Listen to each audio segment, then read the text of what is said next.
Grabe ka. Grabe yung mga bossing ko, di mapaliwanag. Talagang pagdalagpasan mo, wala na eh. Ito na. 6-7, recovering, taxi grass guys.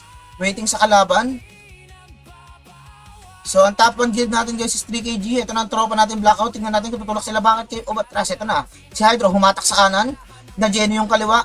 Preheat lang dito si Zolt, si KYY. Saka yung Gunners, saka si Violet Keeper, pare umaabante na rin ang tropa natin 3kg. Uubusin ba nila to? Sasagad ba sila? Tutulak ba sila? Pero may bandang lumilikod sa may immunity galing taxi, pare. Ito na, umuubos si Just Gaming, si Berta, 7-4 piece, pare. Dire-diretso lang puwa pa na buha baril, kaliwat kanan, pare. Nagkakapalitan ng suntok. Ito na, para dating na rin tropa natin Blueprint, pare. Galing ng tail side. Umaabante si Hamilimo, bumayo. Payuhin mo, pare. Kaso nadakot sila sa bandang kaliwa ni NMNN, pare ko.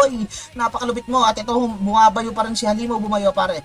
Si safe lang sa bandang gitna, hindi mo malaman kung niligtas ba siya doon, pare.